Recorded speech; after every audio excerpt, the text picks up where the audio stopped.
राधे राधे दोस्तों, आज सुनेंगे आप एक नई कहानी। राधे राधे। एक बहुत बड़ा व्यापारी था। उसका व्यापार बहुत फैला हुआ था और बहुत अच्छे से चलता था, लेकिन फिर भी उसे चिंता रहती थी कि उसके बाद उसके व्यापार का क्या होगा। उसका बच्चा उस व्यापार को अच्छे से संभाल पाएगा या नहीं। हालांकि उसके बेटे ने उससे कई बार कहा था कि मुझे भी व्यापार करने दीजिए, मुझे व्यापार करना आ गया है, मैं सीख चुका हूँ। लेकिन व्यापारी पता नहीं क्यों उसे कभी मौका देता ही नहीं था।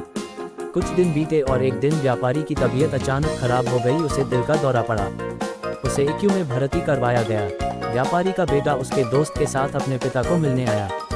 थोड़ी देर अपने पिता के पास बैठने के बाद बेटा और उसका दोस्त ICU से बाहर आए।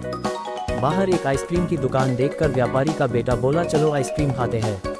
उसके दोस्त को ये जानकर बड़ा आश्चर्य हुआ कि बाप ICU में है, बिजनेस का क्या होगा पता नहीं, और उसका दोस्त ऐसी सिचुएशन में भी इतना बेफिक्र कैसे रह सकता है। वो दोनों दुकान गए और आइसक्रीम लेकर खाने लगे।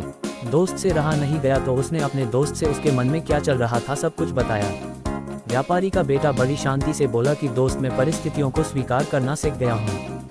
मैं श्री कृष्ण का बड़ा भक्त हूँ, इसलिए उनके बताए रास्ते पर चलता हूँ। पहला रास्ता कि कर्म करो और फल के बारे में मत सोचो। दूसरा, मैं तुम्हें एक कहानी बताता हूँ जिसे सुनने के बाद तुम्हें सब समझ में आ जाएगा। रुक्मणी जी, जो कि श्री कृष्ण की पत्नी थी, उन्होंने जब अपने पहले बेटे को जन्म दिया जिसका नाम प्रद्युम्न था, जन्म के कुछ ही दिनों बाद उसका अपहरण हो गया।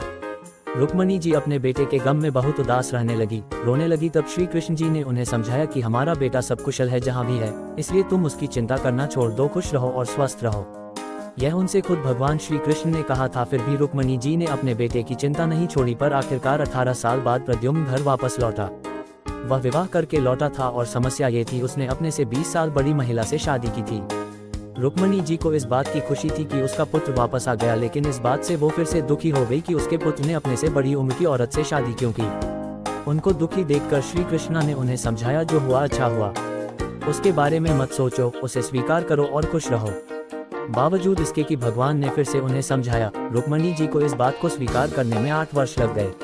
इस तरह से रुक्मणी जी ने अपने जीवन के 26 साल दुख में बिता दिए, सिर्फ इसलिए क्योंकि वह परिस्थितियों को स्वीकार नहीं कर पाए।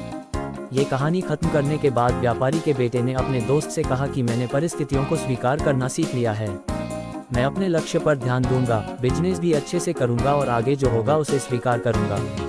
दोस्तों, छोटी सी ये कहानी हमें बहुत ही मूल्यवान सीख देती है कि अगर हम अपने जीवन में आने वाली घटनाओं को स्वीकार नहीं करते तो हमारा जीवन बहुत कठिन होगा, और अगर हम उन्हें स्वीकार करते हैं तो हमारा जीवन बहुत सहज हो जाएगा।